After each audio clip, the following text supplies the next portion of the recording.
Hey parents and guardians, thanks for joining me today for our Q&A session. Remember, this month of November, we're speaking about how to stand your ground. How to stand your ground as a parent, how to stand your ground as a guardian. So before I jump in, parents, if you're new to my channel, go ahead and take some time and subscribe. You don't want to miss any of the powerful and helpful content that I put out each week that will strengthen you and encourage you while you're on your parenting journey, okay? And then don't forget to like and share this video with someone that you know will be able to benefit from this information. So we're going to go ahead and jump right in. We have 3 questions today. Usually in every Q&A segment, I'm only going to be going over about 2 or 3 questions out of all the questions that are submitted. And that's really just because I really want to jump into the questions and really address them in detail as much as possible within the usually 25 to 30 minute segment that I have for my Q&As. If you have submitted your question and I do not address the question within my Q&A, I will submit the answer to you directly. So we're going to jump right in. So Crystal, working mother of 2, she asks, how do I stand my ground with an autistic child when telling her no? Crystal is saying that her daughter is responding by throwing tantrums and falling. She runs and then even, slams into the couch. So this is something that Crystal is seeing. If you are a parent as well or a guardian that is seeing this kind of behavior from your child, whether they have autism or not, but especially if they have autism, I want you to listen closely to my answer for Crystal today, okay? It may be able to help you with your child. So, Crystal, I'm sorry to hear that you're having this problem with your child. And I know that as a mother, too, it can be really hard as a parent, as a parent. Um, but even as a mother as well, it can be really hard to see your child, even turn around and hurt themselves because they're getting so frustrated or they're getting so upset if you're trying to correct them, right? It can also discourage you, Crystal, from correcting your daughter because you see that she's responding in this way. And emotionally, I know that it can take a toll on you. So thank you for submitting your question. And I want to begin by letting you know um, that even when your child has autism, because I don't have a child that has autism, but I do have experience in working with children who have autism and working with their parents as well and spending time with the families where the child has autism. And one thing I can tell you is that even though your child has autism, you know your child, right? And you know when she understands what you're telling her. And then you can also tell when she's being rebellious, right? Because something we have to understand, even though our children may have a learning disability or some kind of disability, right? They can still be stubborn. They can be, disrespectful, and they can be well aware of what they're doing, but just be, headstrong, right? Just headstrong about what they want, what they don't want. So what I want you to begin doing, Crystal, is getting down um, to your daughter's eye level, and I want you to begin to give her the instructions that you need her to follow. This is going to teach her respect, even though she has autism and even though she's young. It's going to teach her respect. When you make a demand in a stern tone and you let her know, I need you to watch me, I need you to look at me, right? You call her name and you get down to her level.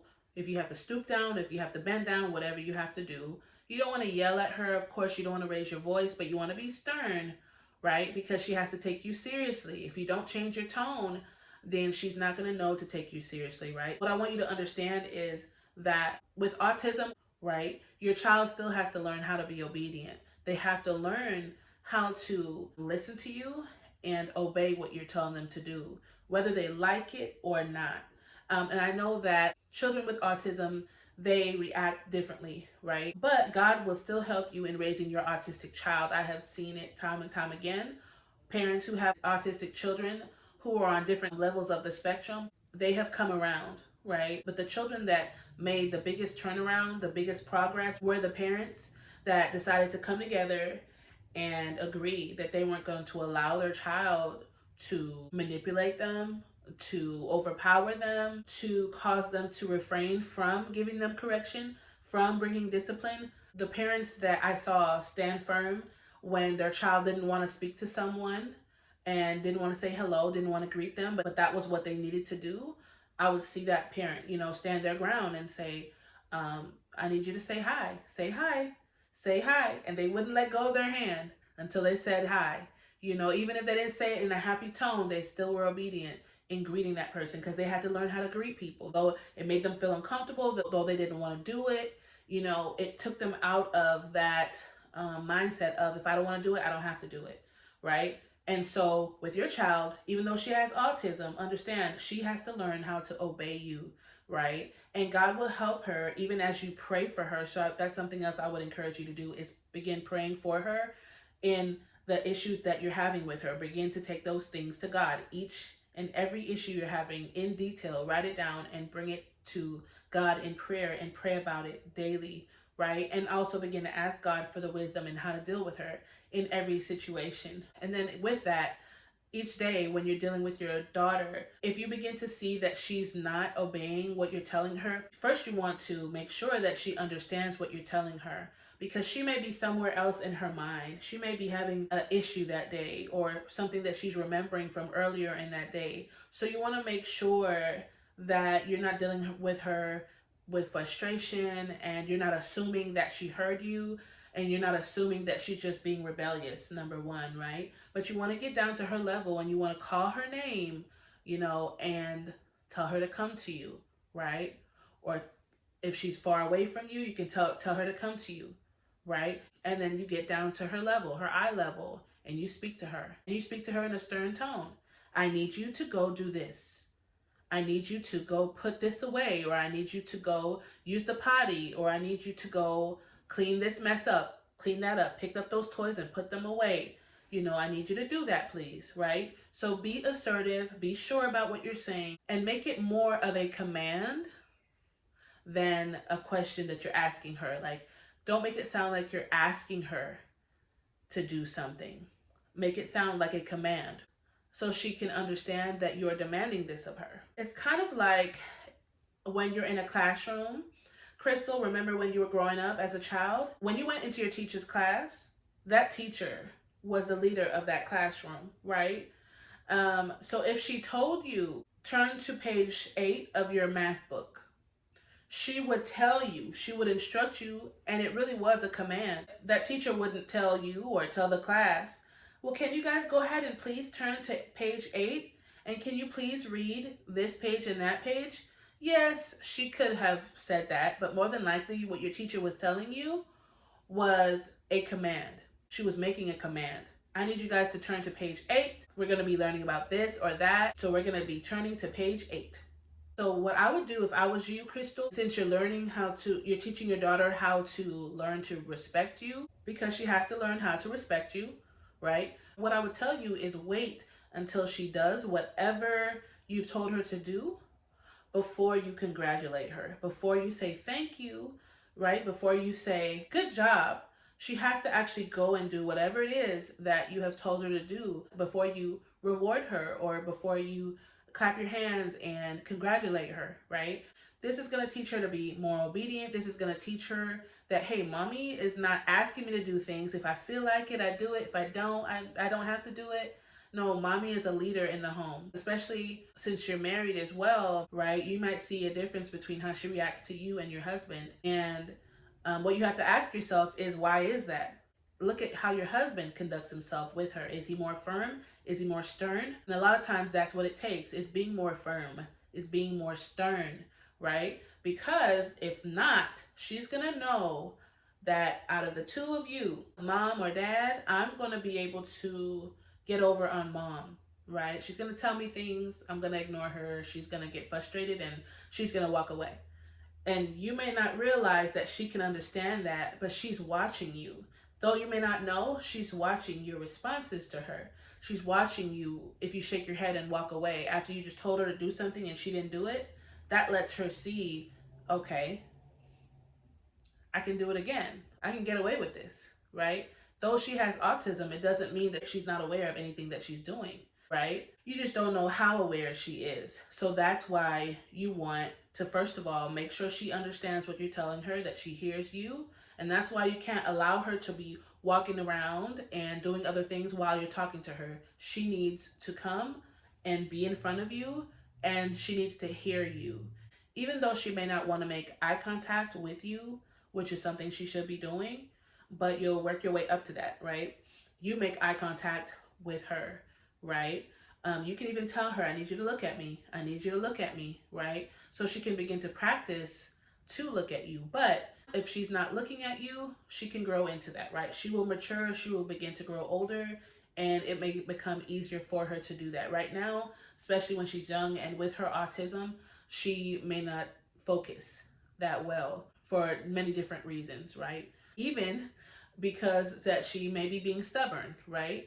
And something else I want to leave with you, Crystal, is not to withhold correction from your child because she is, like you said, falling on the floor, throwing tantrums. She's running and then, running into the couch and hitting herself. I know that's something hard to deal with. I know that's something hard to see your daughter go through. But if you don't teach her boundaries and if you begin to allow the fact that she is doing this, she's responding in this way, she's running into the couch, she's hurting herself, if you allow that to stop you from correcting her, then she won't learn, right? She won't learn that she needs to respect you, right? And if she's not respecting you at home, she can turn around and be disrespectful to the teachers at school or another adult that she has to obey, right? Especially with you and your husband, it's important for you all to handle her the same way, right? And be consistent with that love and attention and that nurturing that you should give as a mother. Um, but you also have to be stern. That's part of being a mother as well. You also have to set expectations, right? Even with her having autism. Crystal, if you are telling her to do something and she doesn't want to do it, she does not get a reward for that, right? So if you tell her to go clean up some toys that she threw on the floor, or if you tell her to do, you know, anything, and she doesn't want to go do it, but then she turns around and she tries to go get a snack, or she tries to go get something that she doesn't have to have at that time. It's not that it's a need. It's something that she just wants. You don't allow her to do it, okay? Because basically she's letting you know, I'm not going to do what you're telling me to do. I'm going to do what I feel like doing. So even though your daughter has autism, I don't want that to be something that causes you to not teach her the things that she needs to learn, right? She's able to learn. You just have to be more patient with her, right? And you have to be consistent. You cannot, and I know that it can be exhausting, but you cannot take a day off and say, I'm just not going to deal with it. She's just going to get to do whatever she wants to do today because I'm tired. Go ahead and separate yourself. Ask God for the strength. Tell him, God, I'm having to go through this again for the, 100th time. I feel like I'm so exhausted with dealing with my child when it comes to her being stubborn and throwing tantrums when I tell her no to something. But I have to teach her, and God's going to strengthen you, right? Remember, she's only going to learn if you teach her. She's only going to learn if your husband teaches her that no means no. No does not mean, yeah, just ask me, at least 5 more times and then you're going to get it because I'm exhausted or I'm tired of saying no and you're not listening. So I'm finally going to go ahead and give in, right? After you ask me for the 5th time. No, because what you teach your daughter is that, this is for all parents that are watching me, guardians, fathers, mothers, grandparents. What we do when we don't let our no mean no is that we teach our children that they can wear us down. Okay, I just did a video about this about 2 weeks ago about standing your ground and not bending under pressure. So that's the message that we're telling our children when we give in to what they're asking us, right? You can wear me down to where I finally bend under pressure. Whether that pressure is from them throwing a tantrum and you just don't want to go through it, it's embarrassing, or it's emotionally draining. Crystal, you mentioned that your daughter, slams herself into the couch. So I'm sure that hurts her, and I'm sure that hurts you as a mother to see that, right? So that can be frustrating, right? Mentally as well, And so I want you to be encouraged, Crystal, to be consistent. Begin being more consistent in making commands, right? Not asking your daughter to do this or that, but telling her. If it's a command you need to make the command. If there's a direction that you're giving, be sure in your direction. Meaning, if she says, I want juice, you know she doesn't need juice, you may not say no right away. Don't say no right away. That might be a trigger word for her right now. So what you want to do is help her to get to where she needs to be. She needs to learn how to be obedient. So if she's asking for juice, this is just an example. If she's asking for juice and you know, okay, she doesn't need juice right now, right? She can wait on the juice. But I need to make sure that she did what I told her to do. I told her to clean up her toys. So you may turn around to your daughter and not even answer her if she says, I want juice. You may tell her, come here. Just call her. Act like she didn't even ask about the juice. Come here. I need you to go clean up your toys. If she didn't clean up her toys, right? She knew you told her to clean up the toys. She may have just gotten busy and forgot to do it, or she may just have decided, I'm not going to do it. But you don't give her that choice. She has to go be obedient and clean up those toys. And she doesn't get the juice until she cleans the toys up. I don't care how many tantrums she throws, she doesn't get the juice, right? Because if you give her what she's saying she wants, Crystal, and she's not doing what you've told her to do, then you're bending under pressure. You're not standing your ground, right? And then when you see that she's being stubborn, she's not wanting to go do whatever you've told her to do or whatever she needs to do, and she goes back to the fridge. Maybe she goes back to the fridge and says, I want juice, and she gets the juice. You get up. You go by the fridge. If you have to take the juice from her, take it from her. Put it back and say no. Because that's you standing your ground, right? But at first, when she asks for something, first, you may not want to say no right away.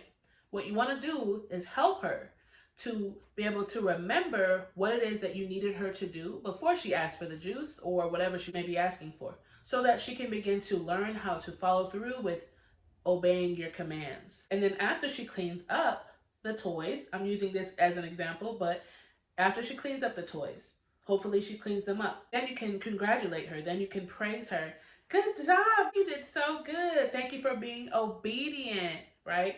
Then you can let her go and get the juice. You can even go get the juice and give it to her. And over time, she's going to be able to learn. I get rewarded when I'm obedient. I can get some of the things I want when I'm obedient. Mommy's happy with me when I'm obedient. When I'm disobedient, I get in trouble. I don't get what I want. So Crystal, thank you again for submitting your question. Reach out to me if you have any other issues with this problem, okay? And I'll be happy to help you. So our second question here is from Samantha. She's a working mother of 3.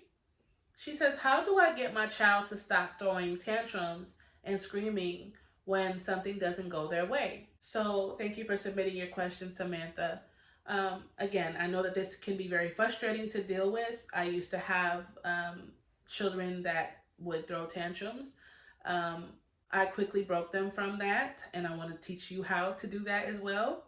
So Samantha, one thing I want to start off by reminding you is you have the control. I want you to understand that you have the control, right? I want you to remember this as you're dealing with your child, because a lot of times as parents, we get into what I like to call a power struggle, right? And that's what it sounds like is happening right now. When your child believes that throwing a tantrum is going to get them what they want, this is what they begin to do so that they can bring embarrassment to you, so that they can frustrate you, wear you down, right? And what I want you to start doing, number one, is praying within yourself. When this begins to happen, when you begin to see that your child is throwing a tantrum and screaming because they're not getting their way, I want you to begin to pray and say, God, help me, right? Help me. And what that's going to begin to do is God is going to begin to help you in that moment to, first of all, not give in, right? Not give in. So God's going to help you in standing your ground in that moment. And it's important that you do learn how to stand your ground in that moment when your child sees that she can't get her way, because what you normally would do is give in, right? You normally give in to that. right? So, what I want you to begin to do first, Samantha, is begin to pray in your mind. Ask God to strengthen you. You may say, God, help me. You may say, God, strengthen me, right, through this. But you have to stand your ground. Also, number two, do not seem moved in your facial expressions by what your child is doing. So don't begin to have an expression like, oh, don't do that, get up, right? Don't begin to say things like, you're going to hurt yourself. This is causing your child to know, I've got her attention. Oh, yeah, I'm breaking her down. She's scared I'm going to hurt myself. And so mama's going to end up giving me what I want because she doesn't want me to get hurt, right? So this is what children do a lot of times, right? Because with tantrums, the child, ends up getting hurt a lot of times. They hit their head or they hit their arm or their leg or whatever. But they're willing to endure that pain because they want what they want. So they're being so stubborn that they don't even care if they're hurting themselves, right? The parent is normally more worried about them hurting themselves than they are.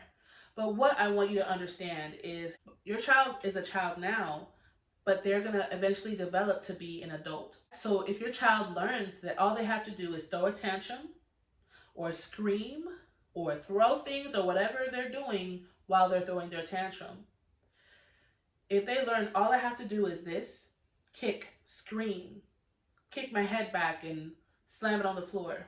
Mom's going to give in if I do that. They'll learn that as they become an adult, all I have to do is stir up some trouble, maybe get loud, maybe tell some people off, right? Make a big scene, and then my boss is going to give me that raise that I want. Or I'm going to get, the discount that I want at the store that I'm shopping at.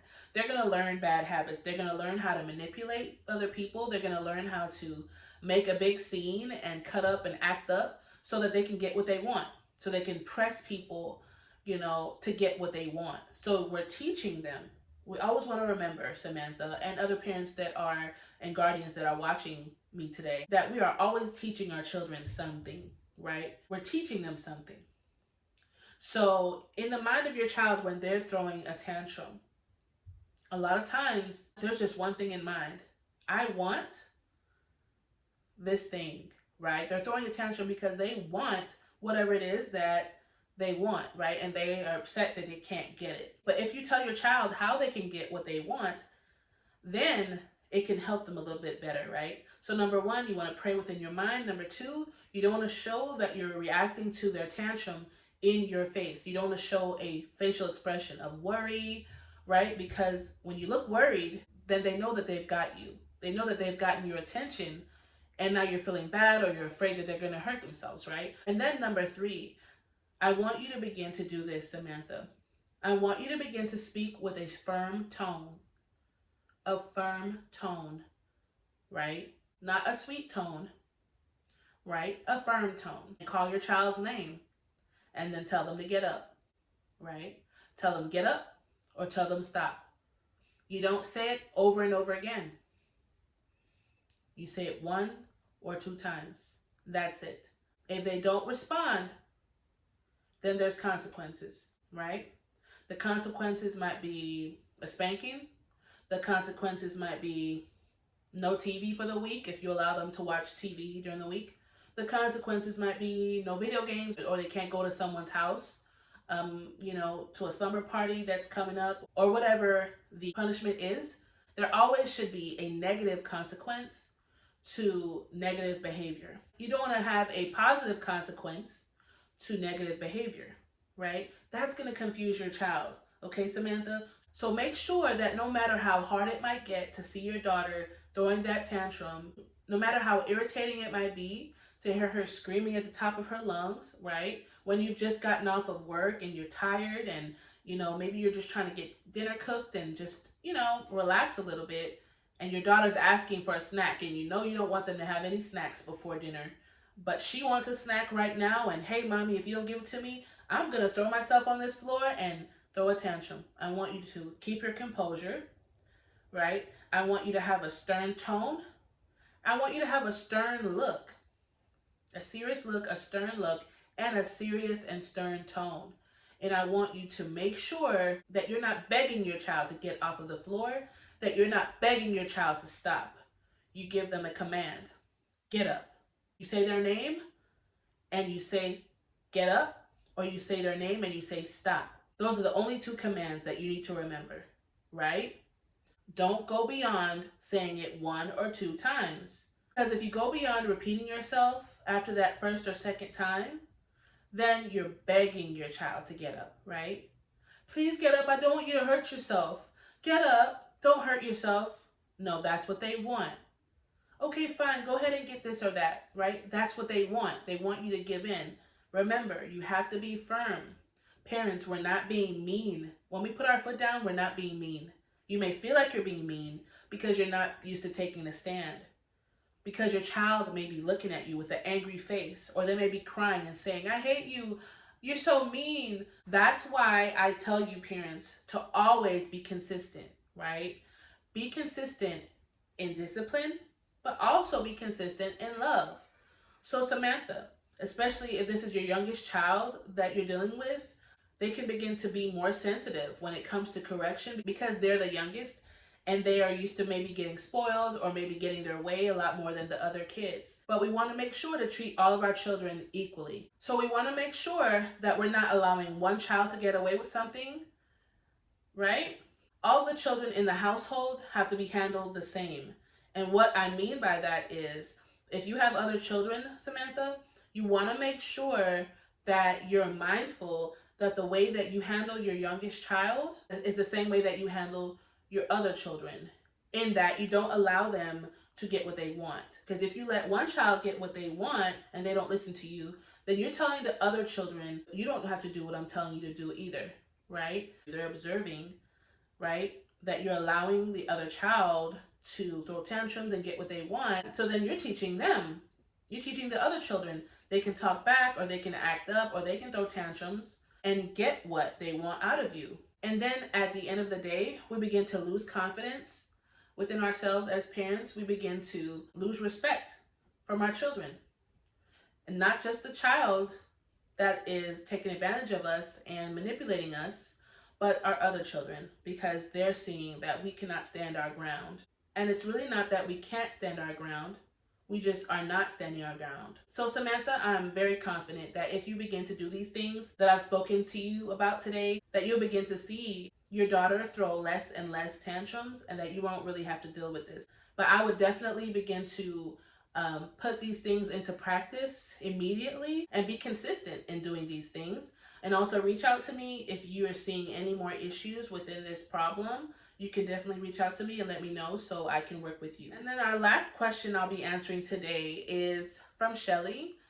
She's a working mother of two, and she's asking, how do I stand my ground with my 7-year-old who is strong-willed and has been diagnosed with an emotional disorder? So thank you, Shelly, for submitting this question. I know that can be really hard, having your child be diagnosed with any kind of disorder, but especially emotional disorder, because their emotions are everywhere, right?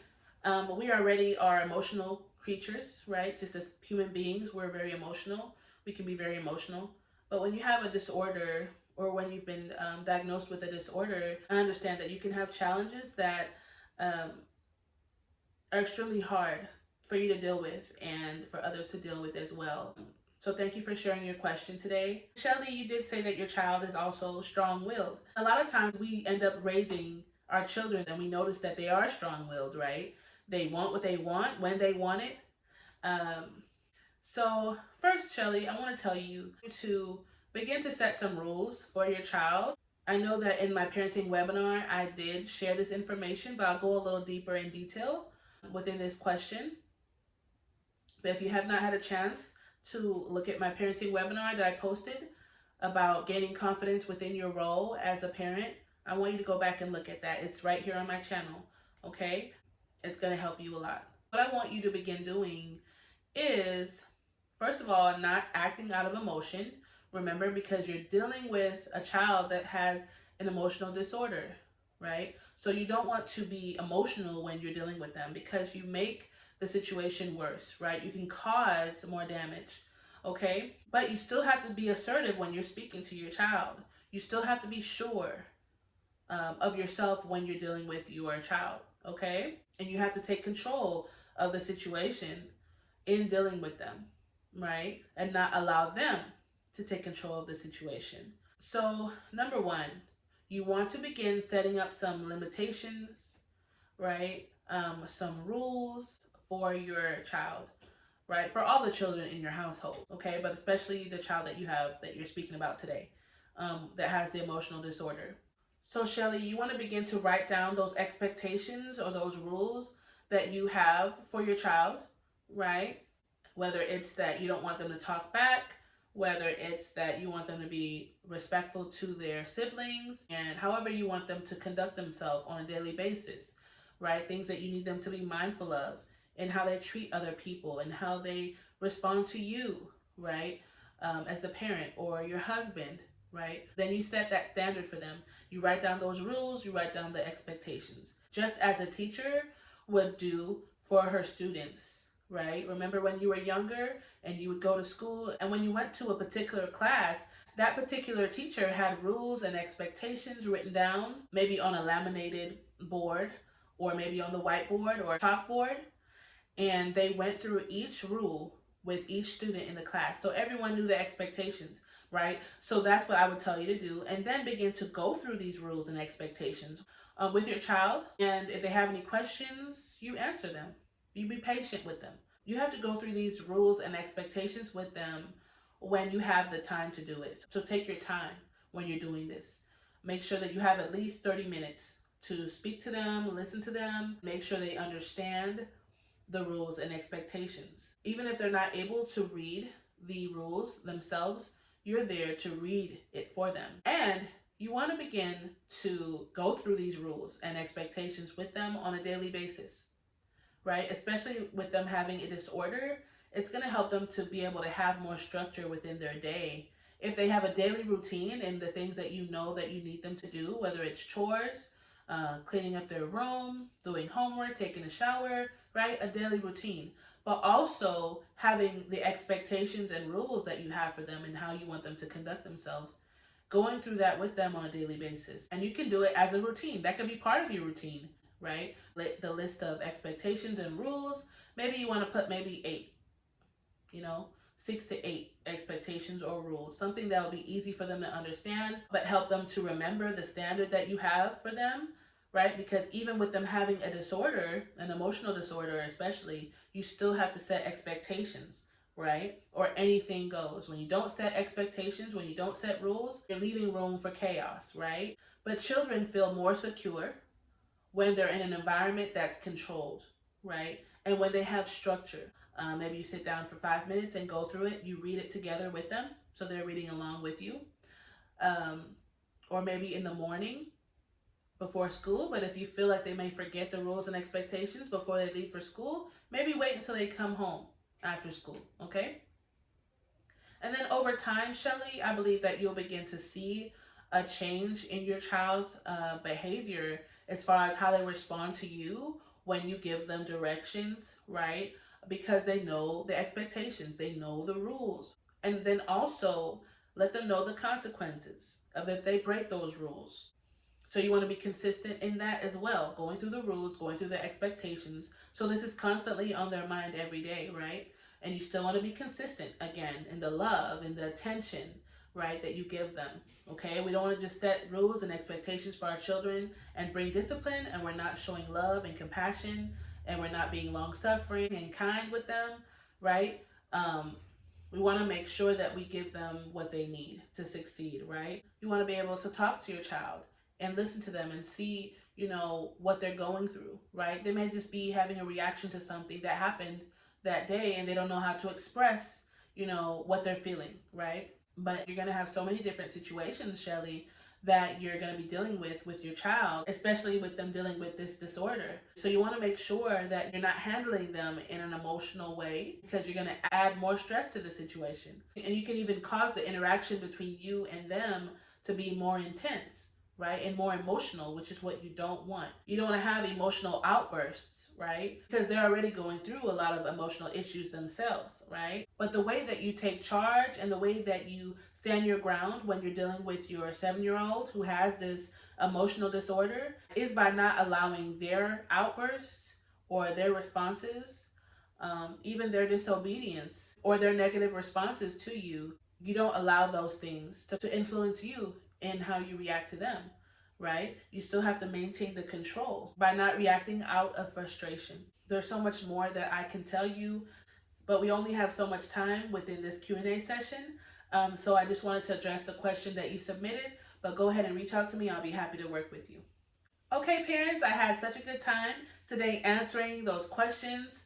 I do want to let you know that I'm also here for fathers and guardians if you are guardians. So please remember to submit your questions. Remember, every month I speak about a new topic that's going to help you within your parenting journey. So if you're a guardian, if you're a mother, if you're a father, right? Whatever kind of parent you are, foster parent, adoptive parent, then go ahead and submit your questions. I always leave a link in the description box below to a Google form where you can actually submit questions for my Q&A sessions that I have at the end of every month. So don't miss your opportunity to submit your question. So fathers and guardians, I'm looking forward to answering your questions as well during our parenting Q&A sessions, because a lot of questions I'm getting are from mothers. But I want you to know that I'm also here for you fathers, and I'm also here for you guardians. So thank you again for everyone who submitted your questions. I know that it can be challenging on this road of parenting. I've been on my journey for over 15 years and I've had so many different challenges, but I've overcome so many different things as well. And one thing I can tell you is that it is work. But I'm on this journey with you and I'm ready to work with you because you and your family are worth it. Bye.